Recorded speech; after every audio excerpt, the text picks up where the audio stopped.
nazana likamumuke ya munene tokomona ngo eza muke me ezali munene oyo bakoyoka yango mingi bakosepela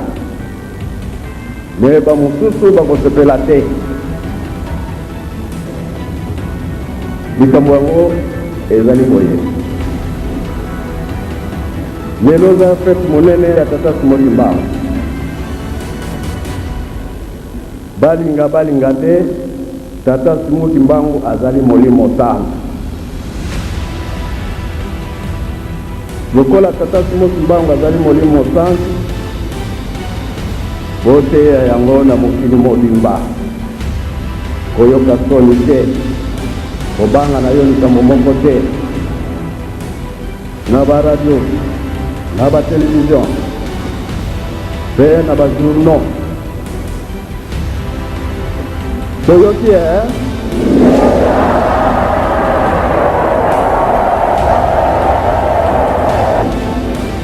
tolobi ke eza likambo monene oyo nyonso batata na biso batikali koloba ezali kosala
Likambo ejani na mbongana yango.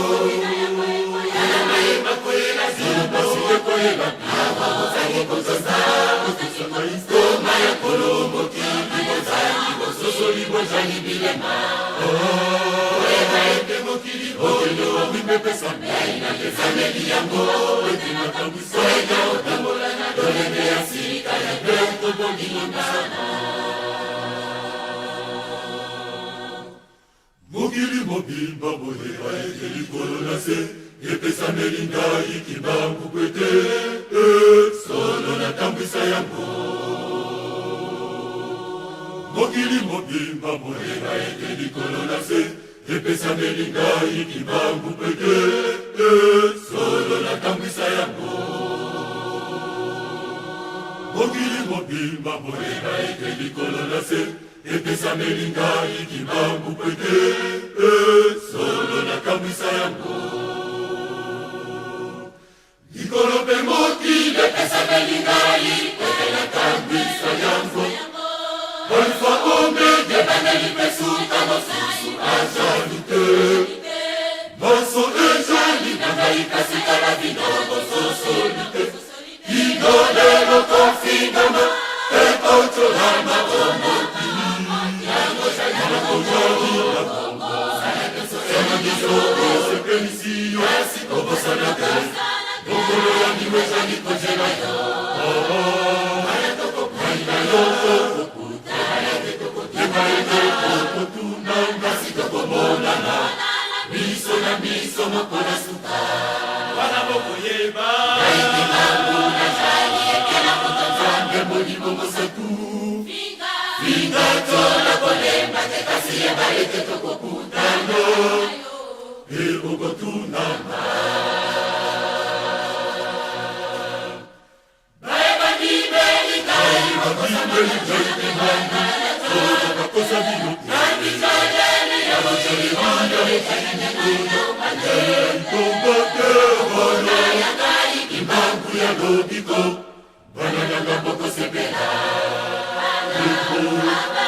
Bino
Yangwar batata na mama tozali kokende kiti senu mitima boza la bana papa simoki mbango mpwate boyiba ndako na ye na lubise kuna lubite tango kuyiba kanda kwa papa yango oyo yo zala kamwana na ye yiba ndako na ye kenanga na kamba yango place nkena ko senga ke na mona nzoto ya simoki mbango na bike bino bakimbangisi nazo yoka nzoto na ye polate est que papa na ko mona ngo le ba moko alobaki na ngai alobi wana yo lisusu mo koma neti Thomas nani disciple encore na biso Jésus Christ ngabi papa ekozala malamu soki na moni yango puisque lokola ye papa nazo bana na koma ekozala malamu soki na komi yango bon abengi mwana na ye papa Simon Kimwaki Ngani l'actuel chef spirituel apesi formula bi mema mwana na mausolée au formula tal. Bon, tu vas dire que avant que comme tu as na comme qui vraiment impatient, bah tu vas dire que ça mbote pas papa, mais si soukanango, comme il bosse en mausolée, fukami ye papa Simon Kimbangu Kiangani akoti mais awumelaki mingi suka nango ayikobenga ngai tukoti ndeke ya kufukama ndenge bakendaka na mati et alobi na lobi papa na mona sikoyo bon ya lobi pona ke kuta pour ba fleur ezaki bele mais na moni ba fleur eza dégagé ayipsinga simba donc a bouger na côté liboso couvercle et fongwami abina ngai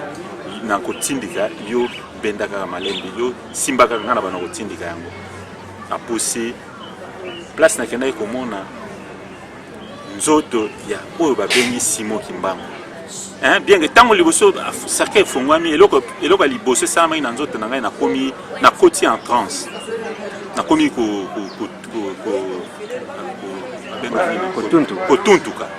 allez papa Simon Kimbangu na simbinga na motu na komi na moni eloko ane sili allez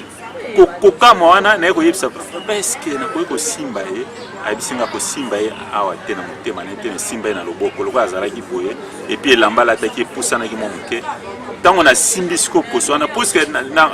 simplement na komona ozomona ke oeza epembete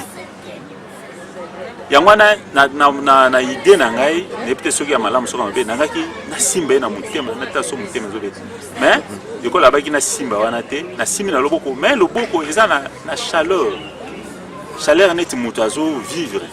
et puis aspect na yo zomona ke soki balongoli kaka cercueil batiki corps wana pamba ba moto alali or moto wana akufa banda 1951 makambo wana onga nazo vivre en 2001 donc 50 ans après température normale donc ya moto azo vivre hein donc quelque part na koloba à peu près 36 37 degrés puisque nazaki na thermomètre te mais ko simba pona vina ngai arriva na simba pe bipembe na bi température ya bipembe mais na température moto azo vivre na lobi te ke ya azalaki ko vinga o na monaki moto alali lisu moko ekangama lisu moko efongwama bon na la musa qui est pété que so moto alali onga na monaki lisu ekangama lisu moko efongwama lisu moko ekangama mais un aspect ya mutu on a le que ceux qui va longoli kaka cercueil batiki le corps yango moko au le baki mutu alali or cet homme a kufa depuis 1951 makamone sur le événement sur le Ghana 2050 ans après moke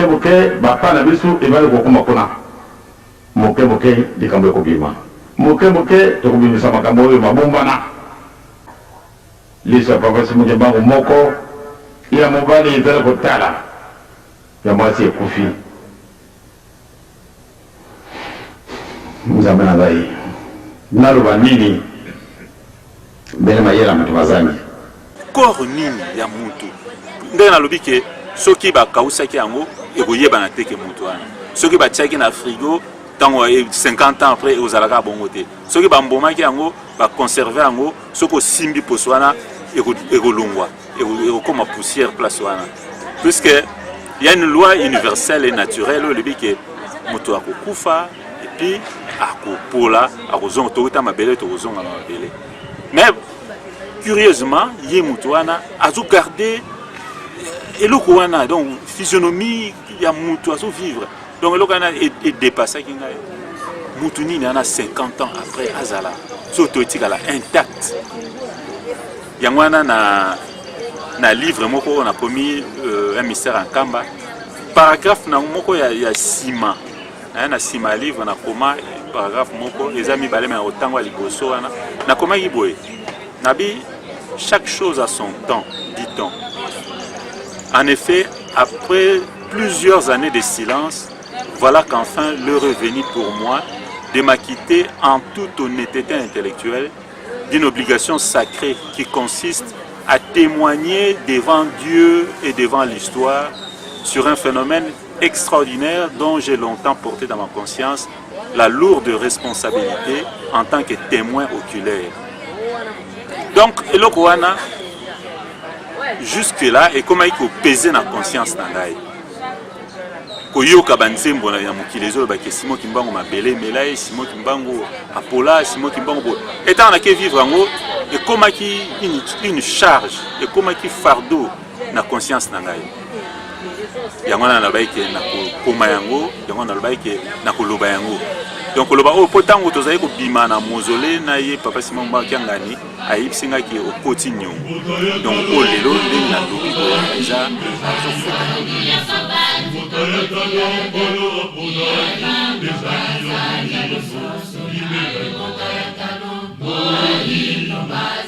nazali kotala kasoko balobi nkumbu ya Simon Mbangu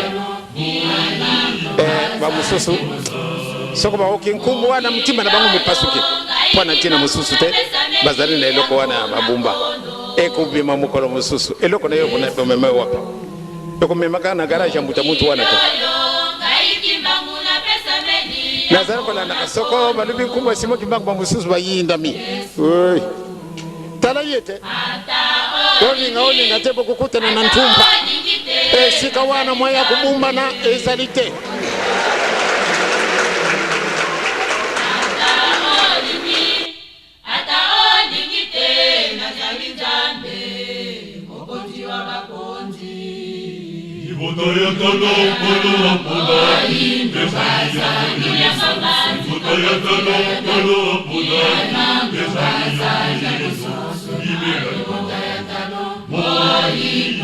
Sandu ya